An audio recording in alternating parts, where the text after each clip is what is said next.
Pour soutenir la chaîne Angry Wife, vous pouvez faire un don sur Tipeee ou regarder une publicité sur Utip. Merci et bonne vidéo. La transidentité et sa représentation dans les mangas et animés est un sujet très intéressant. Si j'en fais juste un vlog et pas un animépédia complet dessus, c'est simplement parce que je n'ai pas encore assez de matière sur le sujet. Donc je vais juste faire une introduction sur ce thème et le jour où j'aurai assez d'éléments, je ferai probablement un animépédia entier dessus. Pour essayer de résumer l'idée, la transidentité c'est le fait de s'identifier à un genre qui ne nous a pas été attribué à la naissance. On parle alors de personnes transgenres. Il faut distinguer le sexe, qui est l'organe reproducteur qu'on a eu à la naissance, du genre qui correspond à notre ressenti personnel. Lorsque le sexe et le genre sont les mêmes, on est alors cisgenre, c'est le cas de la majeure partie de la population. Il faut également distinguer le genre de l'orientation sexuelle, qu'on soit transgenre ou pas, on peut être hétéro, homo, bi ou autre. Ça n'a rien à voir. Pour plus de détails, je vous conseille de regarder la vidéo de Dans ton corps sur le sujet de la transidentité. Le Japon a un rapport assez particulier avec la transidentité parce que autant c'est un pays assez conservateur et plutôt frileux concernant les droits des LGBT+,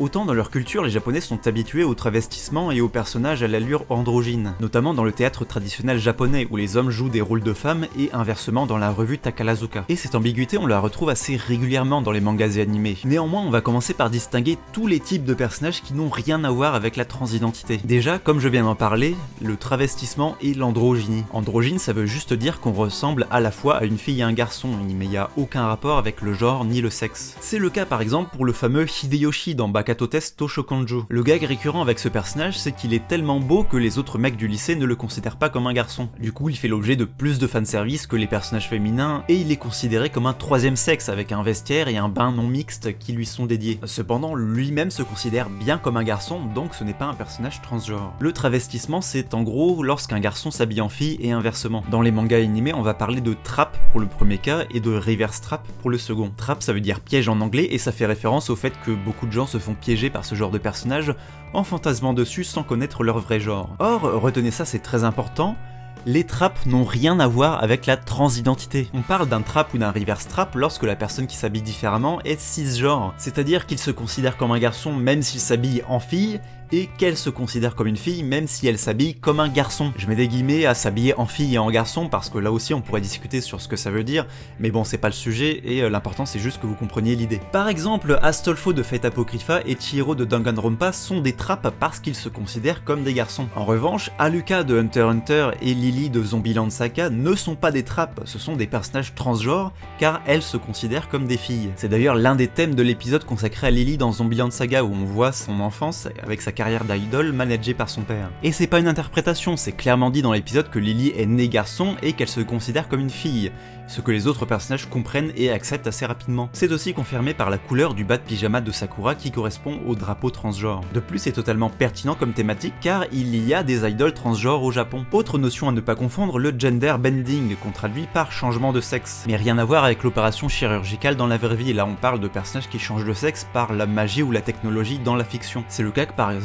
de Ranma dans Ranma 1/2 qui est victime d'une malédiction qui fait qu'il se change en fille au contact de l'eau froide et redevient garçon au contact de l'eau chaude. Encore une fois, rien à voir avec la transidentité qui est une question de ressenti personnel. Dans la plupart des cas de gender bending, le personnage change de sexe contre sa volonté, voire par accident. Dans le cas de Ranma, il se considère toujours comme un garçon, donc peu importe son apparence, il reste un garçon. Dans ma vidéo sur le Yuri, j'ai eu quelques commentaires sur le fait que je ne reconnaissais pas le caractère de transgenre à Hazumu dans Kashimashi, un manga dans lequel le héros est transformé en fille par un extraterrestre suite à un accident. Alors même si Hazumu accepte sa condition de fille après sa transformation, ça reste un accident. Elle n'a jamais voulu changer de sexe, et c'est ça l'élément le plus important. L'auteur n'a jamais voulu parler de transidentité dans Kashimashi, et si vous en voyez dans ce manga, c'est de la surinterprétation. Cela dit, notez que la transidentité n'est pas incompatible avec tout ce qui est gender bending, androgynie, etc. Les catégories que je donne ne s'excluent pas les unes les autres, à part dans certains cas comme par exemple les traps et les transgenres. Donc parler de transidentité avec du gender bending, c'est possible.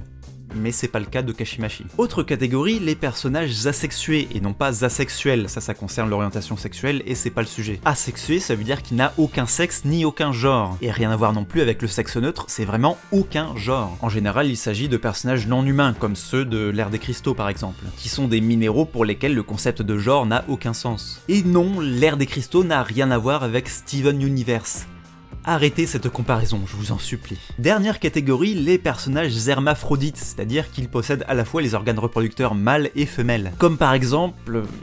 j'avoue qu'il y en a pas beaucoup. Makoto dans Boku no Futatsu no Tsubasa. Et encore une fois, ça ne détermine en rien le genre. Par exemple, dans le cas de Makoto, il se considère plutôt comme une fille. Maintenant que tout cela est clair, on va pouvoir parler de mangas et animés qui traitent réellement de transidentité. Et ça tombe bien parce que récemment est sorti le manga Celle que je suis, édité par Akata, et c'est pas un hasard parce que c'est aussi eux qui ont publié Le mari de mon frère et Éclat d'âme. Ce manga raconte l'histoire de Yuji, qui est au départ un homme, qui est amoureux d'un de ses camarades de fac et qui se sent mal dans son corps. Intérieurement, il se sent femme, mais il a refoulé cette partie de lui à cause d'un traumatisme. À cause du regard de sa sœur qui l'a surpris à essayer un cartable de fille lorsqu'il était petit. Et il commence à se libérer le jour où sa sœur laisse une robe chez lui et qu'il est tenté de l'essayer. La particularité de Celle que je suis, c'est qu'il se passe dans les années 80. Aujourd'hui, grâce à internet et aux réseaux sociaux, les gens qui se sentent différents, peu importe la différence, peuvent facilement communiquer et trouver des gens qui les comprennent. Mais à cette époque, c'était pas le cas, et on voit bien dans ce manga à quel point une personne transgenre peut souffrir lorsqu'elle doit refouler ses sentiments. Pour Yuji, c'est un plaisir coupable de s'habiller en femme, il en a honte, il ne sait même pas qu'il y a d'autres personnes comme lui qui existent,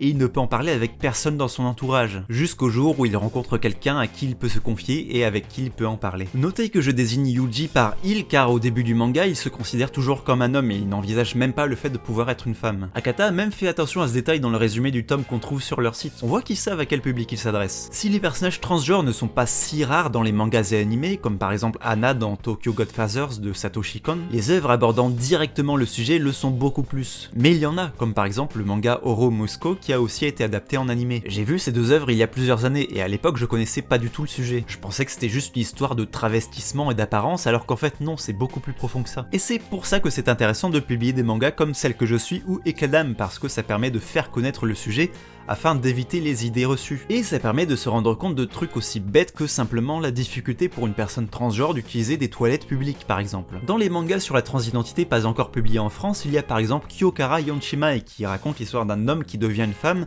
et ses rapports avec sa famille. Ou encore Otokonoko Doishire Naichu, un manga autobiographique d'un ex-acteur de porno gay qui se travestit mais se considère toujours comme un homme, et il est en couple avec une femme transgenre qui était aussi auparavant un acteur de porno gay. Il y a encore plein de choses à dire sur le sujet, mais considérez cette vidéo comme juste une introduction, et je développerai la transidentité probablement dans un animépédia un de ces jours. Mon but premier c'est déjà de le faire connaître, parce que je sais qu'il y a beaucoup de personnes qui ne comprennent pas, qui trouvent ça bizarre, qui pensent que c'est juste une mode, ou qui ridiculisent le sujet avec des mèmes à chaque fois qu'on aborde le sujet. À ces gens-là, j'ai envie de dire, essayez au moins de comprendre ce qu'est la transidentité. Et ne vous arrêtez surtout pas au cliché de la personne qui vous agresse lorsque vous vous trompez de genre en s'adressant à elle. Et si vous n'y arrivez pas, ou que vous ne voulez pas, c'est pas grave, admettez au moins le fait que c'est une réalité. Même sans la comprendre, tolérer une chose qui ne fait de mal à personne, ça ne vous coûte rien.